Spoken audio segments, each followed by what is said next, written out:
Selamat berjumpa kembali di channel kesayangan kita, Sir Irfan's Channel, di mana teman-teman semua ya, pada kesempatan kali ini kita masih berbicara tentang TOEFL ya.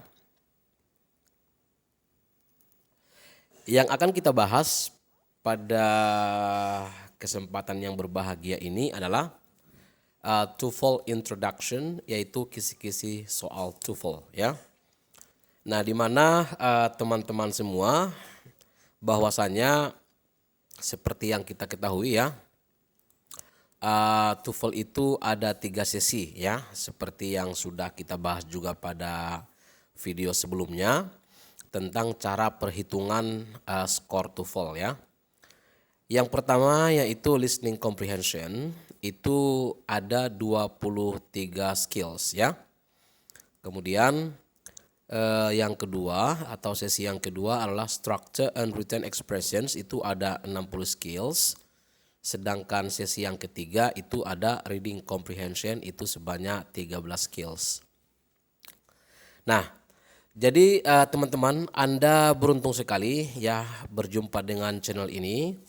Kenapa saya katakan Anda beruntung sekali? Karena di channel ini kita membahas ya tentang TOEFL secara lengkap ya, tentunya mudah ya, mudah dan lengkap begitu kira-kira ya. Dan bukan hanya tentang TOEFL yang kita bahas teman-teman. Kita juga membahas di sini pelajaran bahasa Inggris di sekolah. Kemudian kita juga membahas tentang pelajaran bahasa Inggris di kursus atau General and Business English Course ya. Nah, baik teman-teman, langsung saja ya kita mulai pembahasannya. Nah, di mana teman-teman yang pertama adalah listening comprehensions ya. Itu supaya Anda betul-betul bisa menguasai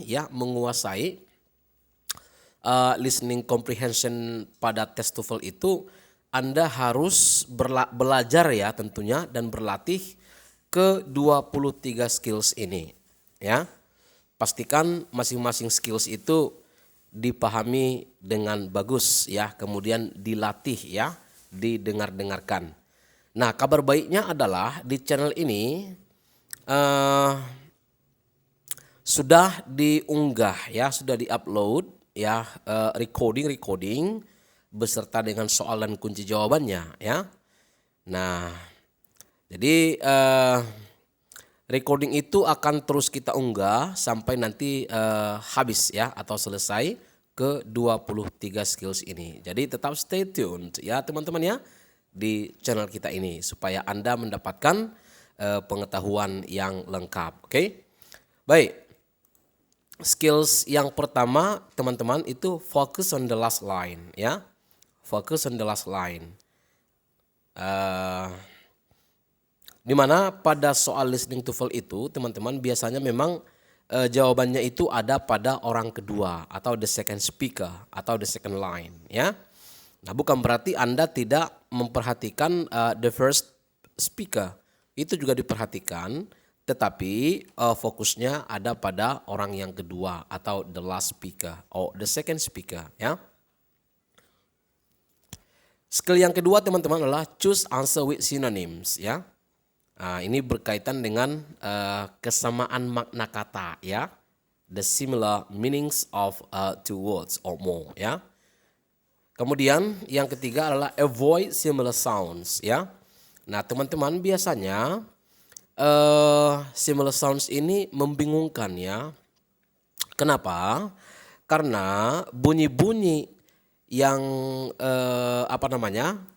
biasanya test takers ya, peserta ujian TOEFL itu akan terjebak di sini. Ya, akan terjebak di sini, di mana pada soal itu ada bunyi-bunyi tertentu, bunyi kata tertentu yang bunyinya sama dengan optionnya. Nah, kecenderungannya para test takers itu akan memilih bunyi yang sama ya, padahal bukan itu jawabannya. Nah, itu hanya trick ya.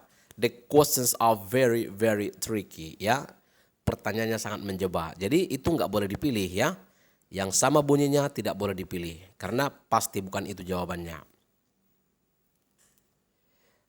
And then the fourth one, yang keempat adalah draw conclusions about who, what, and where. Ya, nah ini dia. Siapa, apa, dan di mana mereka mengadakan dialog atau percakapan itu. Ya. Yang kelima, the fifth one, listen for who and what in passive. Ya, jadi nanti ada kalimat pasif. Ya, siapa dan apa yang dilakukannya. Yang keenam teman-teman adalah listen for who and what with multiple nouns. Nanti di situ banyak kata-kata benda atau kata-kata ganti. Kita harus tahu ya siapa yang melakukan apa begitu ya. Kemudian yang ketujuh atau skills 7, listen for negative expression ya. Nah, jadi ada nanti ungkapan-ungkapan negatif di situ. Hati-hati ya, hati-hati kalau ada ungkapan negatif. Dan yang paling berbahaya adalah double negative expression. Ini skill yang ke-8 teman-teman ya. Double negatif ya. Jadi negatif dikali negatif menjadi positif begitu. Jadi jangan terjebak ya. Kemudian skill yang ke-9 adalah listen for almost negative expression. Nah, kalimatnya kalimat positif tetapi maknanya negatif ya. Itu dia. Yang ke-10 teman-teman adalah listen for negative with comparatives ya. Nah, ini perbandingan ungkapan-ungkapan negatif ya dibahas di sini. Yang ke-11 listen for expressions of agreement ya. Ungkapan-ungkapan rasa setuju atau rasa tidak setuju terhadap sesuatu. Skills number 12, listen for expressions of uncertainty and suggestion ya. Ungkapan-ungkapan ketidakpastian atau ketidakyakinan dan ungkapan-ungkapan tentang giving advice ya, memberikan nasihat atau arahan atau masukan kepada orang lain. Jadi teman-teman ada ungkapan-ungkapannya ya. Lanjut, yang ke-13 adalah listen for emphatic ya, expressions of surprise ya. Ungkapan rasa terkejut ya. Yang ke-14 teman-teman listen for wishes ya. Ini harapan-harapan ya. Hope, I wish, I hope begitu ya. It is supposed. Listen yang ke-15 listen for untrue conditions ya. Keadaan yang tidak benar ya. Kemudian listen for 2 and 3 part verbs ya. 2 or 3 parts verb. Ada verb 1, ada verb 2 dan ada verb 3. Jadi hati-hati, itu berkaitan dengan tenses ya. Simple present, simple past atau kalimat perfect ya. Skill number 17, listen for idioms ya. Ini makna-makna idiomatik, makna tidak sebenarnya. Misalnya dia katakan we are in the same boat. We are in the same boat. Apa artinya? Kalau diartikan secara literal meaning kita berada pada boat yang sama. Tetapi karena ini adalah idiomatic expressions, ya ungkapan idiomatik, maknanya bukan itu. Maknanya bukan makna sesuai dengan makna literal atau literal meaning. Tetapi makna daripada we are in the same boats, maknanya adalah nasib kita sama, begitu ya. Okay. Alright, the second one, the next one, ya. Skill number 20, determine the topic longer conversation, ya. Kalau yang tadi ya skill number 1 until number 17 itu adalah short conversations, maka yang ke-18 ini adalah longer conversation. Dia tetap dialog tapi dialognya lebih panjang ya. Kalau yang tadi pendek-pendek semua, oke. Number 19 adalah draw the conclusion about who, what, where, and when ya. When or where, oke. Membuat kesimpulan tentang siapa, apa yang dilakukan, kapan dilakukan, dan di mana dilakukan ya. Skill number 22, listen for answers in order ya. Listen for answers in order. Nah, nanti ada di situ rentetan kejadian ya. Jadi satu kejadian, kemudian ada kejadian lain, kemudian diikuti juga oleh kejadian yang lain. Jadi mereka itu in order ya, berurutan. Yang mana yang pertama, yang mana yang kedua, yang mana yang ketiga, ya. Tahu apa yang akan dilakukan selanjutnya gitu. Misalnya begini pertanyaannya. What will probably the man do? Ya, apa yang akan kemungkinan apa yang akan laki-laki itu lakukan selanjutnya? Kira-kira begitu pertanyaannya. Dan skill number 25 atau itu adalah skill yang ke-21. Determine the topic, ya, talk, ya, menentukan topik, ya, daripada sebuah ceramah, ya. Kalau ini tadi tentang longer conversations, kalau ini adalah jenis yang ketiga yaitu talk, ya. Ceramah. Biasanya ini adalah ceramah seorang profesor, ya, di kampus. Nah, kemudian yang ke-23, draw the conclusion about who, what, where, when, ya. Mengambil kesimpulan tentang siapa, apa, kapan, dan di mana dilakukan. Itu ada pada sebuah talk, ya, talk pada ceramah. Kalau yang ini tadi, kesimpulan siapa, apa, kapan, di mana, menyimpulkannya pada sebuah longer conversation. Sedangkan ini menyimpulkan yang ada pada sebuah talk atau ceramah. Oke? Next, the last one, yang terakhir itu adalah listen for answers in order, ya, sama dengan ini, ya, in order. Yang mana tadi? Yang tadi berurutan, ya, ada kejadian-kejadian yang terjadi secara berurutan. Tentunya ini juga berkaitan dengan talk, ya, atau ceramah, oke? Nah, itulah semua skills yang akan dibahas pada listening comprehension, ya, atau sesi yang pertama. Nah, kemudian teman-teman, oh ya, sebelum kita lanjut, ini ya, saya akan sangat senang dan terima kasih banyak ya kepada para teman-teman yang sudah like, share, subscribe, dan membunyikan tombol loncengnya, tentunya supaya kamu menjadi orang pertama untuk mendapatkan video pembelajaran ini. Dan bagi teman-teman yang belum subscribe, ya semoga dibukakan pintu hatinya, karena subscribe Anda sangat berarti ya bagi kami, supaya kami lebih semangat lagi untuk membuat konten-konten pembelajaran yang lebih menantang dan lebih bagus ke depannya, dan kiranya bermanfaat bagi banyak orang. Baik, kita lanjut ya. Sesi yang kedua adalah soal-soal yang berkaitan dengan structure and written expressions. Itu ada 60 skills teman-teman ya. Ada 60 skills. Nah, teman-teman nanti ya bisa baca di sini ya. This is skill number 1 until number 6. Dan this is skill number 7 until number 20. Oke. Nah, ini teman-teman ya. Nah, ini dia. Ada yang berkaitan dengan pola kalimat, kemudian prepositions, kata depan, appositives, present participles, past participles, kemudian connectors, conjunction, ya. Nah, itu dia ya. Kemudian use noun clause, ya, noun clause connectors, adjective clause connectors, ya. Nah, silakan nanti dibaca satu persatu teman-teman ya. Nah, kemudian number 13 until number 20. Nah, ini dia ya. Oke, ada clause-clause yang di reduced ya, ada yang dihilangkan. Ya, ada yang dihilangkan bagian-bagian daripada klausanya. Ada yang diinversi ya, dibolak-balik. Ini kalimat-kalimat tidak lazim dan agak aneh kedengarannya. Jadi kalau ini teman-teman tidak dipelajari ya kalian pasti bingung. Kenapa ya ada kalimat seperti itu? Ya memang ada ya, dalam TOEFL ada dibalik-balik. Biasakan kalimat itu subjek baru verb. Tapi kalau inversi dia verbnya dulu baru subjeknya ya. Nah, jadi inversi itu ada 1, 2, 3, 4, 5 ya. Ada 5 jenis inversi, oke?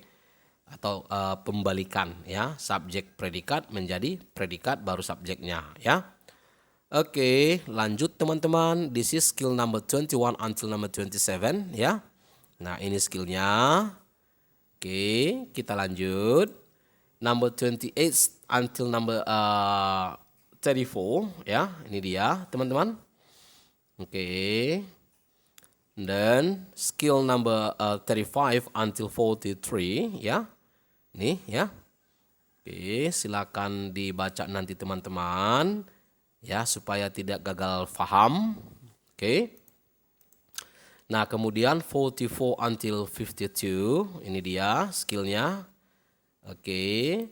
Kemudian yang terakhir 53 until number 60. Jadi teman-teman, intinya adalah skill yang harus Anda kuasai pada bagian structure and written expressions itu lumayan banyak ya. Kalau pada bagian listening itu hanya 23, structure itu banyak sekali teman-teman. Ada 60 skills ya. Berkaitan dengan sebenarnya ya pola-pola kalimat ya. Dan ingat teman-teman ya, tips saya adalah ketika Anda menjawab soal structure atau written expressions daripada TOEFL, jangan sekali-kali mengartikan soalnya. Saya ulangi, jangan sekali-kali mengartikan soalnya. Anda tidak akan mampu mengartikan itu. Ya, kenapa tidak mampu? Karena vocabulary yang dipakai pada TOEFL itu bukan General English, tapi dia ESP ya, English for Specific Purposes. Misalnya yang berkaitan dengan scientific English ya, bahasa Inggris yang scientific, misalnya social ya, chemistry, biology, medicine, kedokteran, mathematics, literature ya, sastra. Nah, jadi seorang guru bahasa Inggris pun akan sangat kesulitan ya untuk mengartikan vocabulary yang dipakai pada kalimat-kalimat structure ataupun kalimat-kalimat yang lainnya. Lantas bagaimana caranya teman-teman? Ya caranya gampang sebenarnya, sederhana. Ya, lihat saja pola kalimatnya. Karena pada dasarnya kan kalimat itu subjek, predikat, objek, komplement. Ya kan? Nah, syarat daripada kalimat minimal ada subjek dan predikat. Sudah selesai. Itu saja.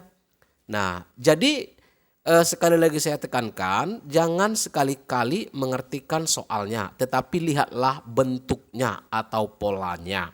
Niscaya Anda akan menemukan jawabannya. Oke? Nah, atau kalau Anda ingin lebih tahu lagi trik-trik jitunya, ya, ada yang mengatakan cercep cara cepatnya, ya. Bagaimana supaya cepat? Ditengok-tengok saja, cuma dilihat-lihat, diplototin begitu ya. Nah, sudah tahu jawabannya begitu ya, tanpa perlu harus diartikan. Oke? Nah, lanjut teman-teman, yang sesi terakhir itu nanti ada reading comprehension ya. Di mana reading comprehension itu sedikit teman-teman, hanya 13 skills ya. 13 skills. Tidak seperti structure ya, 60 skills. Oke, skillnya apa saja? Ini teman-teman ya, tentang main idea ya, ide utama. Kemudian organization of ideas, bagaimana sebuah paragraf itu disusun. Kemudian ada detail information ya, ada jawabannya di situ. Ada juga ini yang keempat, ini teman-teman agak sulit ya, unstated details ya, unstated details or implied meaning. Makna yang tidak tersurat teman-teman. Jadi Anda memang kalau di sini kalau nanti ada soal reading berkaitan dengan unstated details, Anda memang harus betul-betul menguasai banyak vocabulary ya, sehingga Anda bisa memahami the entire text ya. Anda bisa memahami teks itu secara keseluruhan. Oke? Yang selanjutnya skills pada reading comprehension ini teman-teman adalah pronoun reference ya. Ini gampang ya. Ini gampang. Contohnya begini. Pada sebuah kalimat ada di situ disebutkan satu benda gitu misalnya, satu benda. Entah misalnya dibilangnya peninsula ya, peninsula atau semenanjung begitu ya. Nah, nanti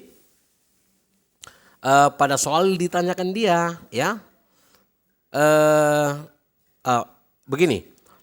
Pada satu kalimat tadi ada kata peninsula ya, peninsula titik, kemudian kalimat berikutnya it katanya ya, it. It itu kan untuk menggantikan benda ya, atau hewan atau benda begitu. Jadi pada soal dia tanya it di situ refers to, merujuk kemana gitu. Nah, tentunya merujuk ke peninsula ya, atau semenanjung. Jadi kita harus tahu sebuah kata ganti itu menggantikan benda yang mana. Itulah pada intinya ya. Oke, Kemudian the sixth one adalah implied detailed questions. Ya, ini sama dengan ini ya, unstated ya. Agak sama dia. Kemudian teman-teman ya transition questions ya. Oke. Lanjut ini ya.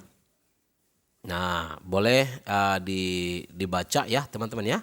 Boleh dibaca. This is skill number 8 until number 13. Oke, habis ya.